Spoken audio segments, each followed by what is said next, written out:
ધર્મલોકમાં આપનું હાર્દિક સ્વાગત છે।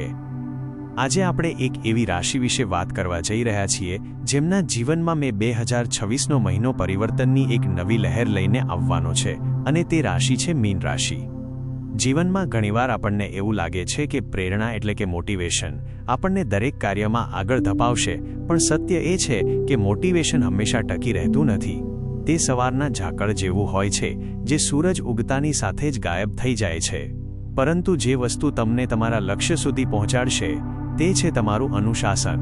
જ્યારે તમે પથારીમાંથી ઊભા થવા માંગતા નથી અને છતાં પણ ઊભા થઈને તમારા કામમાં લાગી જાઓ છો, ત્યારે તે અનુશાસન જ તમને વિજેતા બનાવે છે। મે મહિનાની આ સફરમાં મીન રાશિના જાતકોએ આ જ શિસ્તને પકડી રાખવાની છે, કારણ કે ગ્રહોની ચાલ આ વખતે કંઈક વિશેષ કહી રહી છે। આ મહિનો તમારા માટે કેવો રહેશે અને કયા ગ્રહો તમારી કુંડળીના કયા ઘરમાં બિરાજમાન છે તે બધું જ આપણે ખૂબ જ ઊંડાણપૂર્વક અને વાસ્તવિકતા સાથે સમજીશું। જ્યોતિષીય ગણતરી મુજબ આ સમયે શનિ અને મંગળ તમારી રાશિના પ્રથમ ભાવમાં એટલે કે લગ્ન ભાવમાં બિરાજમાન છે। બીજા ભાવમાં સૂર્ય અને બુધની યુતિ બનેલી છે, જ્યારે ત્રીજા ભાવમાં શુક્ર પોતાની અસર બતાવી રહ્યો છે। ચોથા ભાવમાં દેવગુરુ બૃહસ્પતિનું સ્થાન છે અને છઠ્ઠા ભાવમાં કેતુ બિરાજમાન છે, જ્યારે 12મા ભાવમાં રાહુની હાજરી તમારા માનસિક અને આધ્યાત્મિક સ્તર પર પ્રભાવ પાડી રહી છે। આ આખી ગોઠવણ તમારા જીવનના દરેક પાસાને કેવી રીતે સ્પર્શે છે તે ચાલો વિગતવાર સમજીએ। સૌપ્રથમ આપણે તમારા સ્વાસ્થ્ય અને માનસિક સ્થિતિ વિશે વાત કરીએ, કારણ કે જો શરીર સાથ આપશે તો જ તમે દુનિયા જીતી શકશો। પ્રથમ ભાવમાં શનિ અને મંગળની યુતિ એક અગ્નિ અને વાયુના મિશ્રણ જેવી છે। આ એક વિસ્ફોટક યોગ છે જે ખાસ કરીને 11 મે પહેલા તમારી માનસિક શાંતિમાં થોડો ખલેલ પહોંચાડી શકે છે। તમને એવું લાગશે કે જાણે માથું ભારે થઈ ગયું છે અથવા નાની નાની વાતોમાં તમને ખૂબ જ ગુસ્સો આવી રહ્યો છે।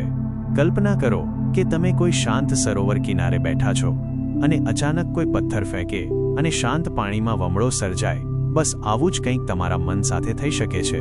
તમે જે કામ શાંતિથી કરી શકતા હતા તેમાં હવે તમને ઉતાવળ અને અધીરાઈનો અનુભવ થશે। શનિની સાડાસાતીનો બીજો તબક્કો ચાલી રહ્યો છે જે તમારા કર્મોનો હિસાબ માંગી રહ્યો છે।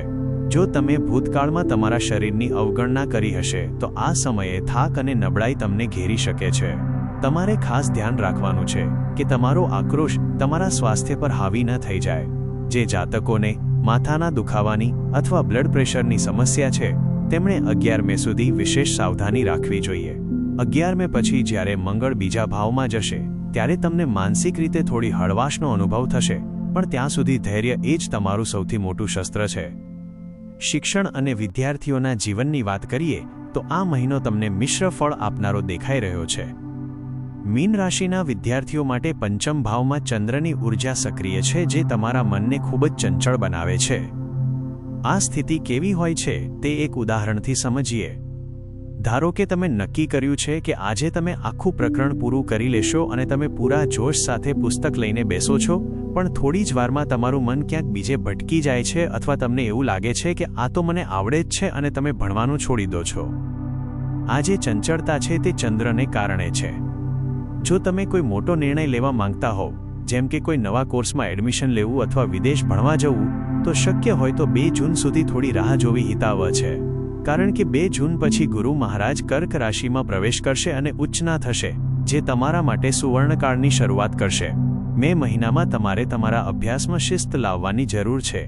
જો તમે તમારી જાતે ભણવા બેસશો તો તમે આખી રાત જાગીને પણ કામ પૂરું કરી શકશો, પણ જો કોઈ તમને દબાણ કરશે તો તમારું મન વિદ્રોહ કરશે। આ મહિને તમારી એકાગ્રતા વધારવા માટે તમારે ધ્યાન અથવા પ્રાણાયામનો સહારો લેવો જોઈએ, જેથી ચંદ્રની આ ચંચળતાને નિયંત્રિત કરી શકાય।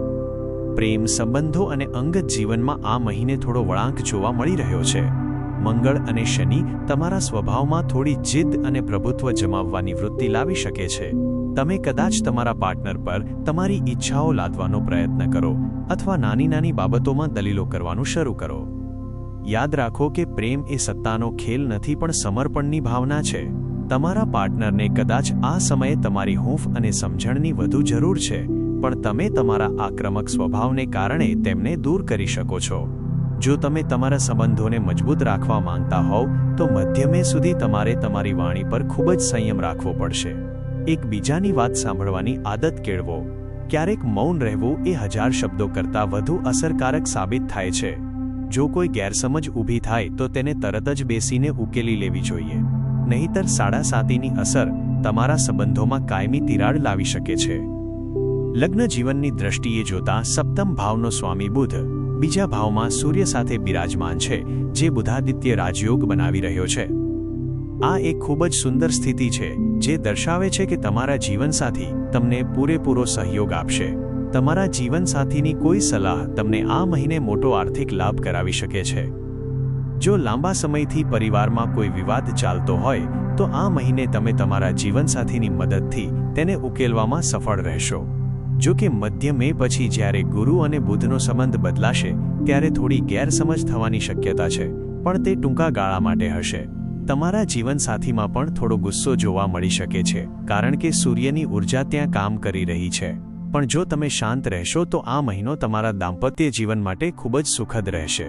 તમે બંને મળીને કોઈ નવું રોકાણ અથવા કોઈ પારિવારિક આયોજન કરી શકો છો, જે ભવિષ્યમાં તમારા માટે લાભદાયક રહેશે. હવે વાત કરીએ તમારા ભાગ્ય અને કરિયરની, જે તમારા જીવનનો સૌથી મહત્વનો ભાગ છે. ભાગ્યનો સ્વામી મંગળ 11 મે પછી મેષ રાશિમાં પ્રવેશ કરશે, જે તમારા માટે ખૂબ જ શુભ સંકેત છે. 11 મે પછી તમારું ભાગ્ય 7મા આસમાને હશે તેમ કહી શકાય. જો તમે જમીન, મકાન અથવા પ્રોપર્ટીમાં રોકાણ કરવાનું વિચારી રહ્યા હોવ તો આ સમય તમારા માટે શ્રેષ્ઠ છે, કારણ કે મંગળ ભૂમિનો પુત્ર છે અને તે પોતાની રાશિમાં હોવાથી તમને જમીન સંબંધિત કામોમાં મોટી સફળતા અપાવી શકે છે. કરિયરના ક્ષેત્રમાં શનિની 10મી દ્રષ્ટિ તમારા 10મા ભાવ પર પડી રહી છે, જે સૂચવે છે કે તમારી જવાબદારીઓમાં વધારો થશે. છેલ્લા એકાદ વર્ષમાં તમે અનુભવ્યું હશે કે તમારી ઓફિસમાં અથવા તમારા કામમાં તમારા પર કામનું ભારણ વધ્યું છે. આ શનિની અસર છે, જે તમને વધુ મહેનતુ બનાવી રહી છે. કદાચ તમારી બદલી થઈ હોય અથવા તમારી સીટ બદલાઈ હોય તેવું પણ બની શકે છે. જો તમારી કુંડળીમાં શનિની સ્થિતિ મજબૂત હશે તો આ જવાબદારીઓ તમને પ્રમોશન અપાવશે, પરંતુ જો શનિ નબળો હશે તો તમને કામમાં મજા નહીં આવે અને સહકર્મચારીઓ સાથે વિવાદ થઈ શકે છે. વેપાર કરનારા જાતકો માટે આ મહિનો સારો છે, પણ ઉતાવળમાં લીધેલો કોઈ પણ નિર્ણય તમને નુકસાન કરાવી શકે છે, માટે કોઈ પણ મોટા સોદા કરતા પહેલા 2 વાર વિચાર જરૂર કરજો. રાહુ 12મા ભાવમાં હોવાને કારણે રાત્રે સૂતી વખતે તમને નકારાત્મક વિચારો આવી શકે છે અથવા ઊંઘમાં ખલેલ પડી શકે છે. તમે ભવિષ્યની ચિંતામાં એટલા ખોવાઈ જાઓ કે વર્તમાનનો આનંદ લેવાનું ભૂલી જાઓ તેવું બની શકે છે. આ બધી અસરોને ઓછી કરવા માટે અને મે મહિનાને વધુ સફળ બનાવવા માટે તમારે કેટલાક સરળ પણ અસરકારક ઉપાયો કરવા જોઈએ. શનિની શાંતિ માટે દરરોજ સૂર્યાસ્ત પછી શનિદેવના બીજ મંત્ર ઓમ પ્રાં પ્રીં પ્રૌં સહ શનૈશ્ચરાય નમઃનો 108 વાર જાપ કરો. તમારા મનની શાંતિ માટે ચંદ્રના મંત્ર ઓમ શ્રાં શ્રી શ્રૌં સહ ચંદ્રમસે નમઃનો જાપ કરવો પણ તમારા માટે હિતાવહ રહેશે. દરરોજ સવારે ઉગતા સૂર્યને અર્ઘ્ય આપો અને હનુમાન ચાલીસાના પાઠ કરવાનું ક્યારેય ન ભૂલો, કારણ કે હનુમાનજીની ભક્તિ કરવાથી શનિ અને મંગળ બંનેની અશુભ અસરો દૂર થાય છે. ગાયની સેવા કરવી અને તેમને લીલું ઘાસ ખવડાવવું એ તમારા માટે પુણ્યનું કામ સાબિત થશે, જે તમારા ભાગ્યને વધુ બળ આપશે. આ મહિનો તમારા માટે આત્મમંથન અને શિસ્તનો મહિનો છે. જો તમે આ વાતોનું પાલન કરશો તો ચોક્કસપણે તમે સફળતાના નવા શિખરો સર કરશો. આશા છે કે આ વિગતવાર માહિતી તમને તમારા જીવનના નિર્ણયો લેવામાં મદદરૂપ થશે. જો તમને આ વિડીયો ગમ્યો હોય તો તેને લાઇક જરૂર કરજો અને તમારા મિત્રો તેમજ પરિવારજનો સાથે શેર કરજો, જેથી તેઓ પણ આ માહિતીનો લાભ લઈ શકે. અમારી સાથે જોડાયેલા રહેવા બદલ આપનો ખૂબ ખૂબ આભાર. અને જો તમે હજુ સુધી ધર્મલોકને સબસ્ક્રાઇબ નથી કર્યું તો અત્યારે જ કરી લો, જેથી ભવિષ્યમાં પણ તમને આવા જ જ્ઞાનવર્ધક વિડીયો મળતા રહે. કમેન્ટમાં હર હર મહાદેવ લખવાનું ભૂલશો નહીં અને તમારા મનમાં કોઈ પ્રશ્ન હોય તો તે પણ તમે અમને જણાવી શકો છો. તમારી પ્રગતિ અને સુખમય જીવનની કામના સાથે હવે રજા લઈએ છીએ. ફરી મળીશું એક નવા વિષય સાથે. ત્યાં સુધી ખુશ રહો અને આધ્યાત્મિકતાના માર્ગે ચાલતા રહો.